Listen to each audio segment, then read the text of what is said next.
Aujourd'hui, on va parler d'un super pouvoir dont tout le monde rêve, lire dans les pensées de son patron. Alors, tu peux utiliser une boule de cristal, sinon tu peux y arriver en utilisant un peu de psychologie, quelques astuces et surtout beaucoup de bon sens. Comprends enfin ce que ton manager attend de toi, évite les malentendus et décroche peut-être la promotion dont tu rêves. Je suis Vincent de Travail Heureux, je t'aide à mettre ton job au service de tes rêves, c'est parti. D'abord, comprendre le langage corporel. Notre corps et notre attitude traduisent en permanence nos pensées. Que ce soit rougir, avoir le souffle court, détourner le regard, tout cela traduit nos sentiments et nos émotions, et c'est pareil pour ton patron. Un des meilleurs exemples de cela, c'est d'observer une réunion au travail. Rien qu'à la posture des gens, leur façon de se parler, tu peux deviner, comprendre si la réunion se passe bien, s'ils sont en désaccord ou si tout le monde s'endort. Si ton manager garde les bras croisés quand tu lui parles, c'est souvent un signe d'opposition ou de désaccord. Il sourit sans te regarder, c'est peut-être pour rester poli, mais il a sûrement quelque chose derrière la tête. Il a le regard fuyant, il te cache sûrement quelque chose de difficile à t'annoncer. Quand ton patron te parle, regarde attentivement son langage corporel, ça va te permettre de comprendre beaucoup plus précisément quelles sont ses réelles intentions. Un jour, lors d'une réunion, j'ai fait une présentation pendant laquelle mon patron est resté les bras croisés l'essentiel du temps. Et plutôt que d'aller au bout et de persévérer dans ma présentation sans prendre en compte son comportement, j'ai fini par lui demander si tout était clair, est-ce qu'il y avait des ajustements qu'il pouvait voir dans ce que je lui disais. Et là, en plein dans le mille, il a suffi que je lui donne l'occasion de participer, de préciser sa pensée. Il a pu me faire part de ses objections ou ses besoins d'éclaircissement par rapport à ce que je disais. Sois attentif, mais n'interprète pas trop vite. En fait, le langage corporel doit te permettre de poser des questions ouvertes qui vont préciser ce qui se passe dans la tête de ton patron. Donc poser des questions du type: est-ce que tout vous paraît clair? Est-ce que vous êtes d'accord? Est-ce que vous auriez quelque chose à ajouter? C'est vraiment des signaux pour te dire qu'il faut peut-être préciser les choses. Tu es encore là, j'ai un cadeau pour toi dans la description et le premier commentaire de cette vidéo, c'est le super pack Job de rêve. C'est 10 pages qui te révèlent l'essentiel pour obtenir à coup sûr une augmentation de salaire ou comment changer de travail rapidement. Ça peut toujours servir et c'est gratuit. On continue. La deuxième technique pour deviner tout ce que pense ton boss, c'est de faire attention aux mots-clés qu'il utilise. Il s'agit tout simplement des mots ou des expressions qui te font penser à ton patron. Quels mots ou expressions il utilise régulièrement? Par exemple, ton patron n'arrête pas de te parler de proactivité, il attend sûrement plus d'initiative de ta part. Il te parle de prioriser, il y a beaucoup de travail, mais pour lui, ça manque sûrement d'efficacité. Tu lui demandes quelque chose et il te répond: on en reparlera. C'est un moyen de te dire non, ou en tout cas, pas tout de suite. C'est peut-être aussi le mauvais moment de lui en parler. Enfin, peut-être qu'il veut te dire non, mais qu'il a un manque d'arguments pour le justifier au moment où tu lui poses la question et ça va lui laisser le temps d'y réfléchir.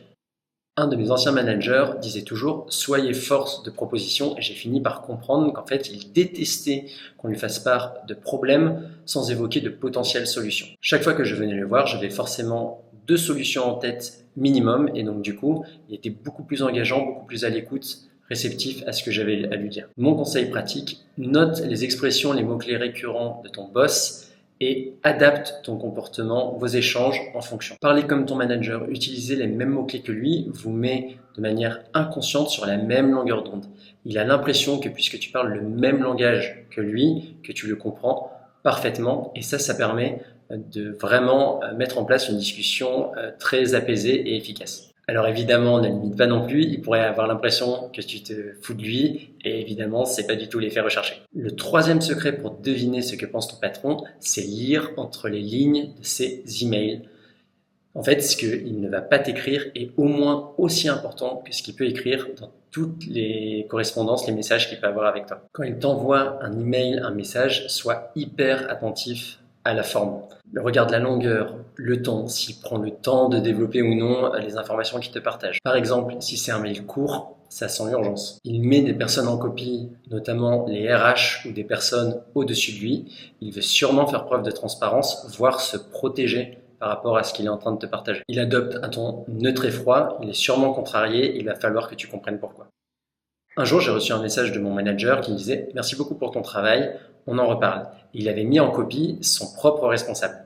J'ai compris que j'étais attendu au tournant et crois-moi, bien m'en a pris de bétonner la réunion qui était à venir puisqu'il est arrivé avec justement son responsable pour m'écouter et échanger. Quatrième point à observer, les priorités de ton patron. Sur quoi juge-t-il en permanence l'efficacité du travail et les résultats? Chaque patron a ses priorités. Certains sont obsédés par les chiffres, d'autres l'innovation ou encore le service client. Identifie ce qui fait vibrer ton propre patron et adapte ton comportement et surtout ta communication en fonction. Dans une boîte où j'ai travaillé, mon manager adorait les chiffres. Il ne pouvait pas faire sans. Donc à chaque fois, j'arrivais avec des graphiques, les chiffres clés et leur évolution. Et là, c'était nickel, il n'avait rien à redire. Non seulement il était satisfait, mais il me voyait comme un membre de l'équipe qui comprenait clairement ses besoins et la façon de faire. Lors de vos échanges, glisse en permanence, dès que tu peux, des éléments qui vont renvoyer à sa façon de concevoir les choses. Car dis-toi que tout le reste, il s'en fout complètement, ou en tout cas, c'est secondaire. Et le problème de ça, c'est que toi, tu vas travailler pour rien et ça risque d'être frustrant. Et de l'autre côté, ça va agacer ton manager parce qu'il n'aura pas ce qu'il veut. Ça va le frustrer. En parlant de frustration, la 5e technique, c'est justement d'identifier les frustrations de ton boss. Écoute attentivement les critiques ou les demandes répétées de ton patron, qu'elles te soient adressées à toi ou non. Elles en disent long sur ses attentes. Je me souviens d'une fois, un manager arrêtait pas de pester sur les gens qui ne remettent pas d'eau dans la machine à café après l'avoir utilisée et vidée.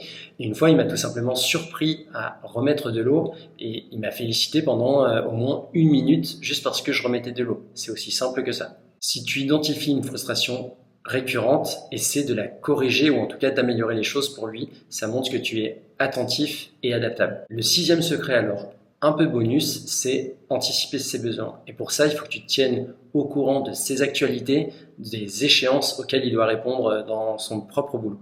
On apprécie tous que quelqu'un nous facilite la vie ou nous fasse plaisir. Mais il y a quelque chose d'encore plus puissant, c'est les gens qui arrivent à devancer nos demandes, devancer nos désirs. C'est pareil pour ton patron à nouveau. Globalement, c'est l'effet d'une surprise, d'un cadeau, d'un bouquet de fleurs. On n'avait rien demandé.